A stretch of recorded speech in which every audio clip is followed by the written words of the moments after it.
तो हेलो दोस्तों, आज की इस वीडियो में हम इफ़ यू फॉरगेट मी जो कि एक पोएम है और पैब्लो नेरूदा के द्वारा लिखी गई है। अगर आप बेसिक सेमेस्टर के विद्यार्थी हैं तो आपके लिए ये poem it is must necessary for you because you know it is our first time when we are facing this situation that it is new education policy where we have not much and more um, resources related to our examination, and in our book there is also not more clearly mention everything. Okay, so it is clear that our this year, or we are the first who are suffering from this thing, or this new education policy. The question will be some low level, I think, because no more facilities and no more resources are available, so it will be the reason. So for getting good marks there is one thing that is necessary, that is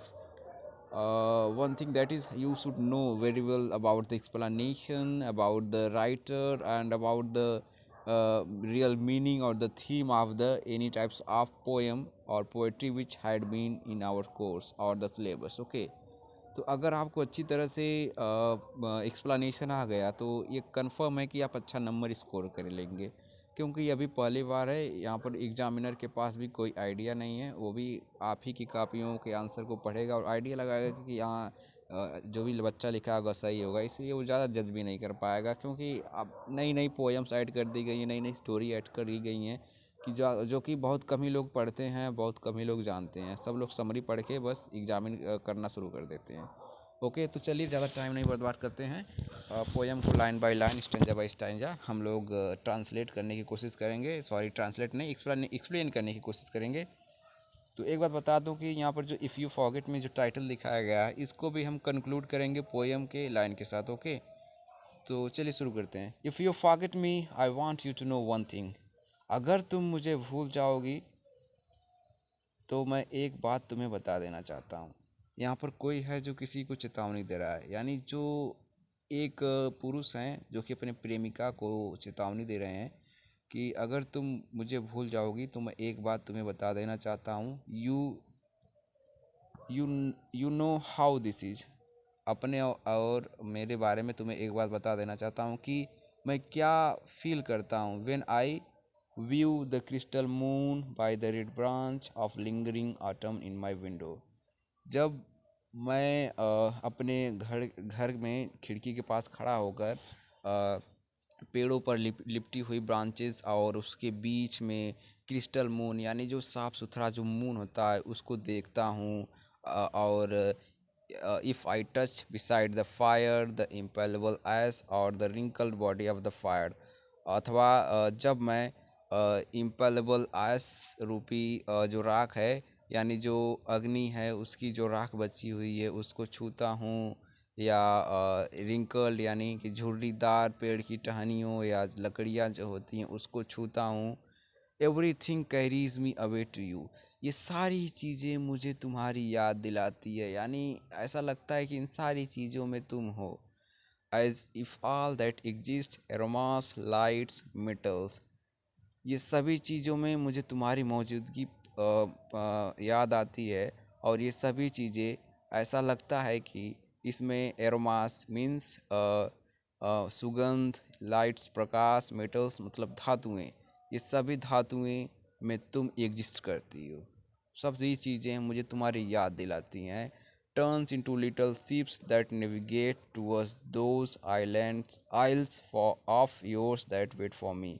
ये सभी जो धातुएं हैं, light हैं और सुगंधें हैं, ये छोटे छोटे रूप में एक छोटी सी शिप का आकार लेती हैं और नेविगेट करती हैं मुझे तुम्हारे ओर। यानी यहाँ पर जो आइल्स का प्रयोग है इसको तो हम आइलैंड्स लेंगे, तो यहाँ पर इसका जो सेंस है होगा यही कि मुझे तुम्हारे तक पहुँचा देती हैं ये जो छोटी रूपी नाएँ होती हैं, मुझे तुम्हारे आइलैंड पे पहुंचा देती हैं, यानी मुझे तुम्हारी याद दिलाती हैं और मुझे तुम्हारे पास पहुंचाने की कोशिश करती हैं। Well now if little bye little you stop loving me I will stop loving you little bye little. यहाँ पर जो राइटर हैं उनका टोन बदल गया है, यहाँ पर वो बता रहे हैं कि अगर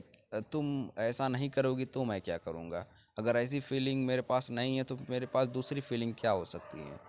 वेल नाउ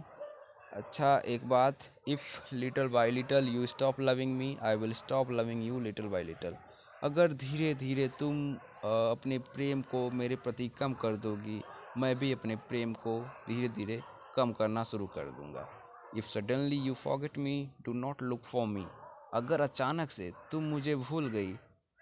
या भूल जाओगी, तो ये मत सोचना या तुम मुझे मत ढूंढना कि मैं तुम्हें कहीं मिलूंगा। ये समझ लेना कि मैं तुमसे पहले ही तुम्हें भूल चुका हूँ। If you consider it long and mad, अगर तुम लंबे समय तक रुको और पागलपन की तरह, अगर तुम लंबे समय की तरह अगर तुम लंबे समय तक पागलपन की तरह सोचो, the wind of banners that passes through my life, वह हवाएं जो समुद्र में चलने वाले नाव के ऊपर लगे हुए झंडे से छूती हैं और और मेरे हृदय में या मेरी लाइफ में आकर्षित होती हैं या मेरी लाइफ को टच करती हैं। अगर तुम इन सब को लंबे समय से और पागलपन की तरह ये सब सोचो, एंड यू डिसाइड और ये डिसाइड करो to leave me at shore of the heart where I have root, और ये डिसाइड करो तुम कि तुम मुझे अपने प्रेम रूपी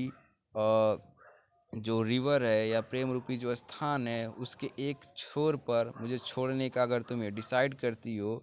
no that on that day, तो ये जान लो उसी दिन, at that hour I will pick up this arms and my roots will pull out to seek another land.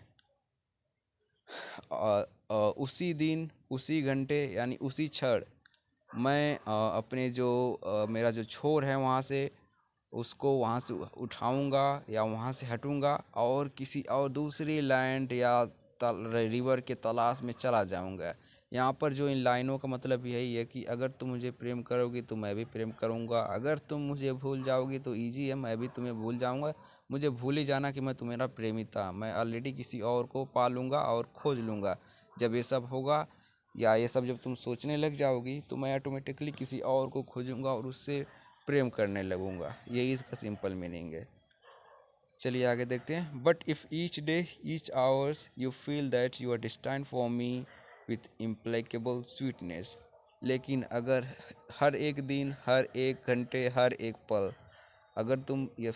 Feel करती हो या महसूस करती हो कि तुम मेरे लिए बनाई गई हो या मैं तुम्हारे लिए बनाया गया हूँ,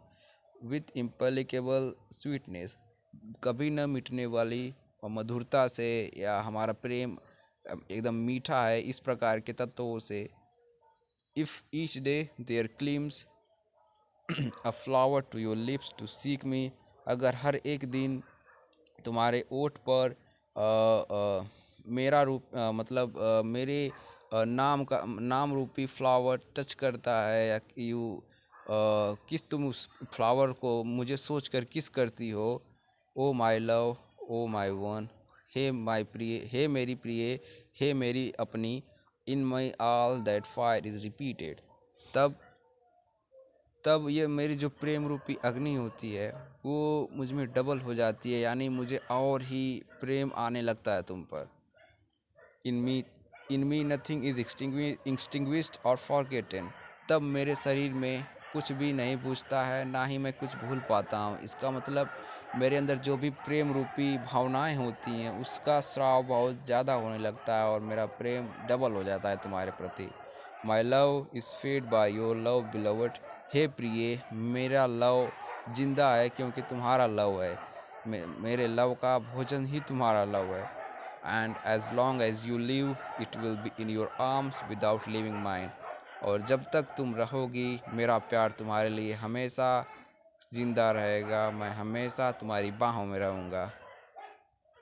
तो दोस्तों यहीं पर ये पोएम ख़त्म हो गई है। मैं उम्मीद करता हूँ अगर आप लोग अब तक बने होंगे तो कुछ न कुछ ज़रूर सीखने को पाए होंगे। मैंने जो ये भी एक्सप्लेनेशन बताया है ये इसके रियल क्रक्स को बताया है। अगर आप इसकी और भी वीडियो देखेंगे या